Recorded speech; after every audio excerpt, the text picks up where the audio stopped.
entonces el título del seminario es el concepto de escala, su aplicación en el ámbito de las geociencias. Bueno, una primera aproximación que se puede encontrar, ¿no?, muy vinculada a la dimensión del fenómeno o del objeto estudiado y a su unidad de medida, ¿bien?, en que nosotros vamos a medir o a estimar ese fenómeno. ¿Bien? Encontramos de manera general que se usa, ¿bien?, en la física, ¿bien?, para medir una variable natural como la temperatura. Tenemos las medidas, ¿no?, Celsius, Fahrenheit, para medir la energía, ¿no?, de algún terremoto, de algún temblor. Tenemos una escala, que es la escala Richter. ¿Bien? Después, en cartografía, ¿no?, tenemos las distintas escalas, la escala gráfica, la escala numérica, que ahí están representadas en el mapa.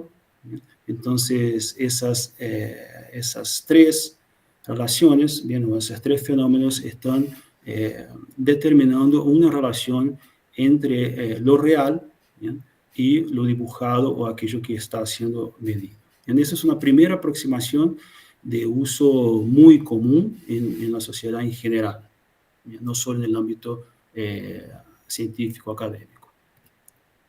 Acá yo les voy a traer de forma también para contextualizar.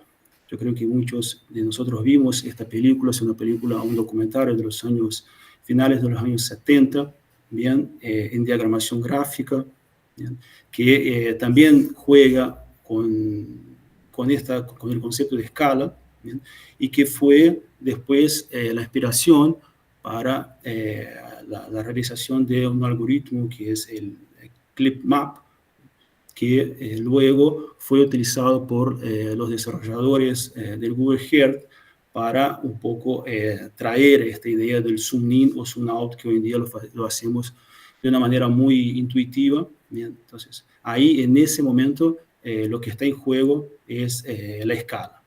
Bien.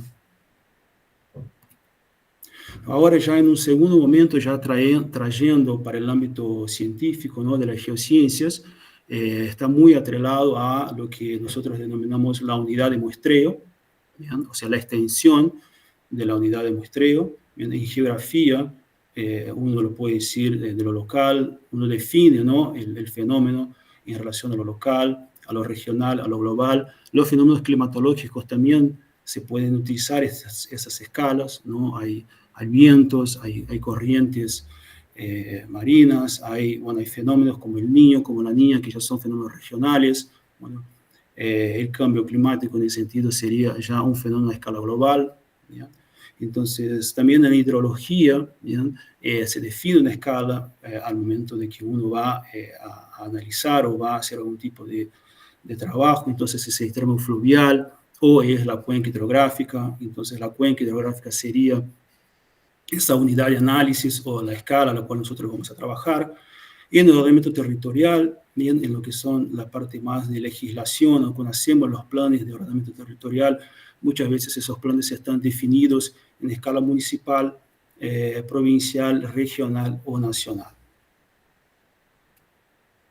Bueno, ya entrando un poco en lo que es la ecología, o lo que es la ecología del paisaje, bien, en ese sentido uno ve que hay, como uno percibe, ¿no?, por la literatura, o lee en la literatura, ¿no?, que hay como dos dimensiones, ¿no?, una referida a lo espacial, bien, a lo espacial y a lo temporal de las observaciones, bien. Entonces, eso es referido al grano, bien, si estamos en un grano fino, si estamos en un grano grueso, va a depender también de eso, atrelado a la teledetección, va a ir a la resolución espacial. Entonces, no hay que confundir la resolución espacial, bien, de las imágenes con el grano del muestreo, ¿no?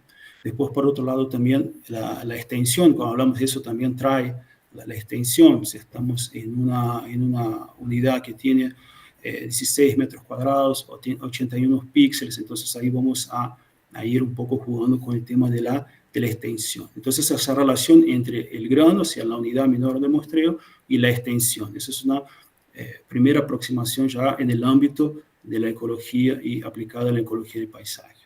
¿Bien?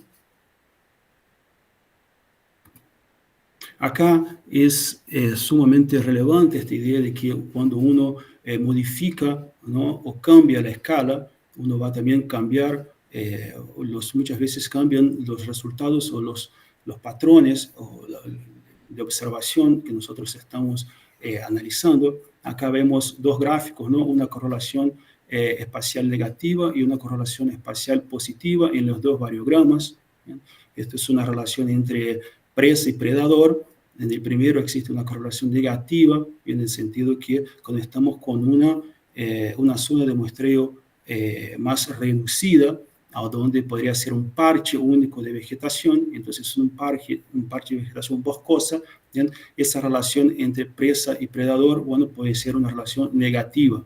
¿Bien? Si ampliamos esa extensión, bien, y incorporamos otros parches, o sea, otros usos de cobertura de la superficie de la Tierra, esa relación puede ser positiva, en el sentido que ellos van a estar en un mismo parche de la cobertura, pero en una amplitud mayor, bien, de esa escala. Bien, lo que vamos a ver es que hay una correlación positiva porque no están ocurriendo en los demás parches, como no ocurren esas presas predador, no ocurren en suelo urbano, no ocurren en suelo desnudo, ¿bien?, no ocurren en rocas expuestas. ¿Bien? Entonces ahí hay un cambio. Si cambiamos la extensión, si cambiamos la escala, muchas veces esa correlación espacial va a sufrir una alteración. Después, un tercer aspecto sumamente importante en el concepto de escala, ya dentro de la ecología, es esta jerarquización, y un poco nos ordena los fenómenos en niveles jerárquicos. Entonces ahí ustedes tienen, en un primer eje el tiempo, ¿no?, la escala temporal, ¿bien?, de una microescala temporal, una macro y una mega escala, ¿bien?, y después un segundo eje a donde podemos también, es una escala espacial que está en metros cuadrados. Entonces ahí podemos, eso es una forma de organizar los fenómenos, ¿bien?, en niveles jerárquicos, en donde en principio ya lo vamos a discutir, ¿bien?, pero en principio los fenómenos que ocurren a mayor escala comandarían los fenómenos que ocurren en menor escala. Sin embargo, ahí vemos también que las flechitas, ¿bien?, tienen doble entrada. Eso es importante, ¿bien?, tienen doble entrada. Acá, ya adentrando un poco a lo como yo voy a aplicar el concepto de escala en el marco de mi trabajo, ¿bien?, la pregunta es, ¿qué ocurre en sistemas complejos no lineales, ¿no? O sea, en sistemas en donde hay una retroalimentación, ¿bien?, entre las variables, y no únicamente una linealidad en el sentido causa-efecto. ¿Bien? Entonces es sumamente importante el tema de la leyenda, del sistema de clasificación de esta leyenda, en los mapas de uso y cobertura de la superficie terrestre. Ahí traemos un ejemplo de mapbiomas, ¿bien?, a una escala de 1 para 100.000, en donde mi objeto, o sea, lo que yo necesito investigar, que es esta expansión fragmentada y dispersa de las manchas urbanas del piedemonte, del faldeo de los Comichingones, ¿bien?, se encuentra subestimada. ¿Bien? Entonces, al lado, ya el resultado justamente de un estudiante de la universidad, que ya presenta ya cambiamos la escala, salimos de la escala de 1 para 100.000, vamos a hacer los análisis en 1 para 25.000, y ahí ya observamos, o sea, estamos sobre la misma zona, pero al cambiar la escala, también lo que un poco vimos en la parte teórica, ¿bien?, subestimamos o podemos sobreestimar las variables que se analizan. Bien. Esto ya es lo que hablamos, ¿no?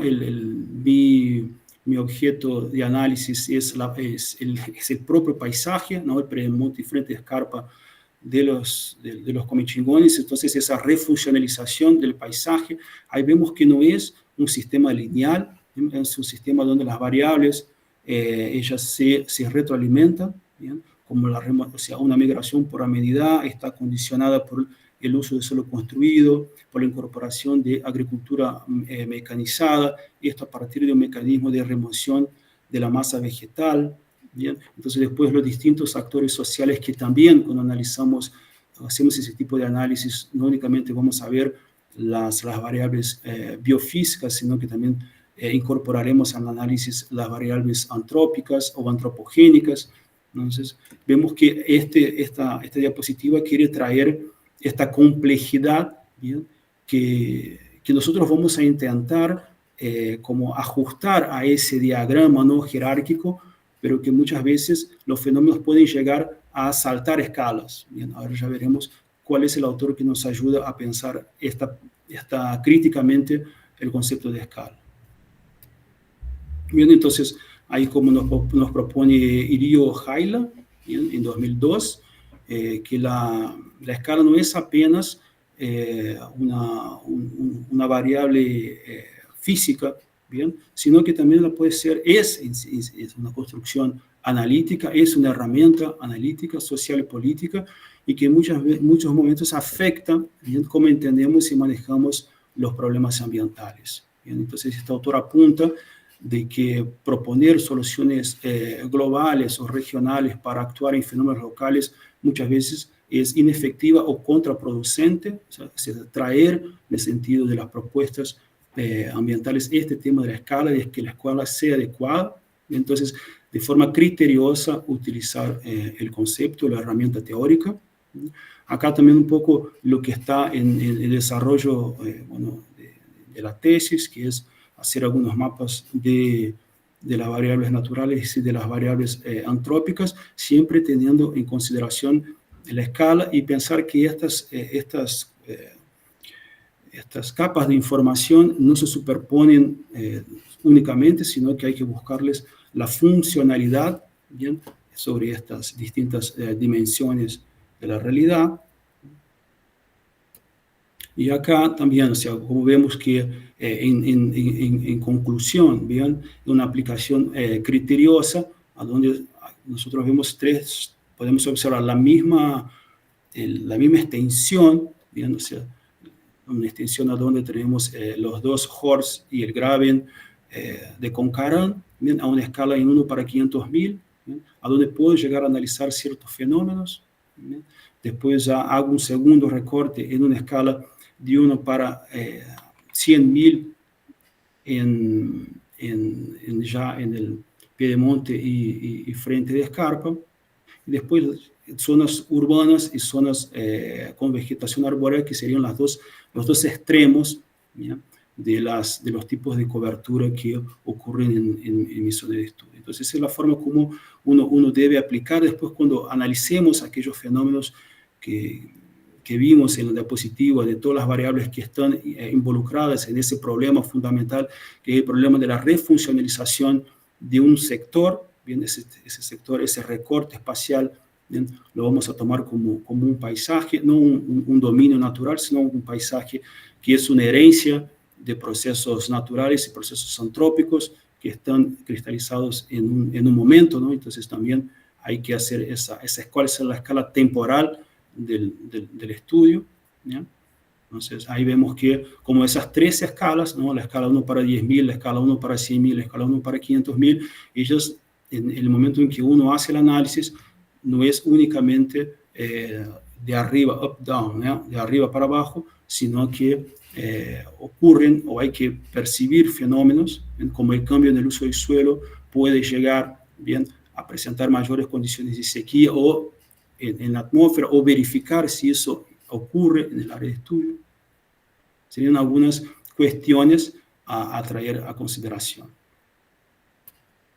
Bueno, las referencias bibliográficas son, bueno, acá la dejo para que podamos leerlas. ¿Bien? Bueno, muchas gracias, y eso es un poco lo que yo les quería presentar, traerles a discusión y traerles a debate, o bueno, para que podamos problematizar el concepto de escala. Muchas gracias.